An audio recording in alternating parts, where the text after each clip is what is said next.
name is Jane Scott. I'm here with Hannah Solomons, who's the chair of the Sydney Disability Pride Festival, and our special guest, Senator Jordon Steele-John. You've got a huge commitment to disability pride. Why do you think that Australia needs a Disability Pride Festival? My commitment to disability pride, or my kind of passion for disability pride, I should say, springs from a real desire and a hope to see our community come together, to unite in solidarity, to celebrate our identity as disabled people, our shared experiences, both of the discrimination that we experience as disabled people, and also our triumphs as a community, both in the face of adversity and also simply in their own terms, the really excellent achievements that we have gained as a community. I think of disability pride very similarly in terms of the role it plays in our movement, right? In the broader disability rights movement. I think it plays a role very similar to queer pride for the queer community, and indeed Black pride for the Black community. The heart, right? It's the heart of the thing.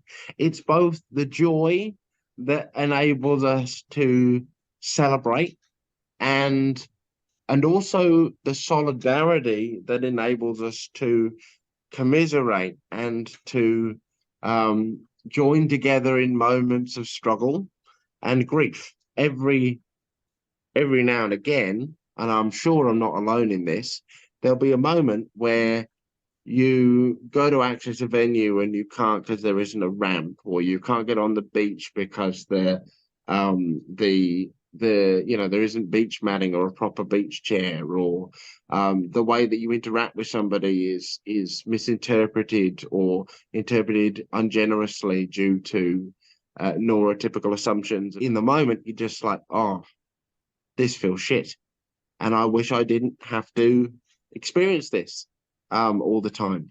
I wish I could just have a break from this relentless maze, this sometimes feeling like unending stream of discrimination.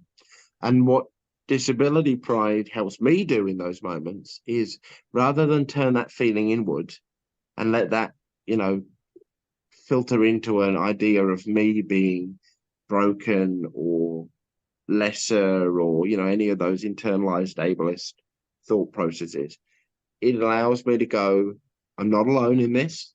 I'm part of a community of 4.4 million people, 20% of the population, and that community is there to support each other through. This is a product of somebody else's, of a societal discrimination, not of my inferiority. And I've got a lot to be proud of as a disabled person, and I do in fact deserve to be able to interact in the way that I need to with the world. So it helps me pick myself back up in those moments of sadness or anger or frustration. After the festival, some of the most meaningful things have been I used to experience disability shame, and I realized I experienced that, and it's no longer a thing for me. And that liberation from shame is so important, right? That's the moment of liberation from internalized ableism. I always think that the first person to be liberated from the impact of ableism are us as disabled people ourselves. We wash it out of ourselves, and then we work together to drive it out of the broader society. But the first thing we do is kind of almost move into ourselves and go, do you know what? I'm not broken. I'm not lesser. I am a human being with human rights, and a right to expect that those human rights are respected and acted upon, and have a lot to be proud of. You've mentioned the word solidarity quite a few times, so I'm guessing that you really like the theme for this year, solidarity. Absolutely. Yes, indeed. Solidarity is such a excellent theme for this year's festival, precisely because of where we now find ourselves as a disability community. We've achieved so much together in the last decade or more, whether it is establishing the NDIS and then defending it, whether it is establishing the Royal Commission in the first place or forcing a broader review of the NDIS, or indeed in artistic and in other kind of non-traditionally considered disability spaces, whether it's politics or simply the act of holding a disability festival, which is actually quite a radical thing to do. This growth in the disability pride movement in Australia as part of the disability rights movement is a huge achievement that we should celebrate. And now we come to this moment together. So between now and the end of the year, some big things are going to happen, right? The Disability Royal Commission is going to hand down its recommendations, but the NDIS review, and then, of course, there are investigations happening right now for the first time into other areas of disability support, like access and provision of ADHD services. So we have a bunch of different opportunities before us, and the way I feel that we make the most of those opportunities is to work in solidarity with each other as disabled people and to actively ask and, I think rightly expect that solidarity from the rest of our community. And I think critical in that is to make sure that we as disabled people are really conscious of lateral ableism, of the way in which ableism, pervasive as it is all around us, sometimes seeps into us as disabled people and affects the way that we interact with other people in our disability community.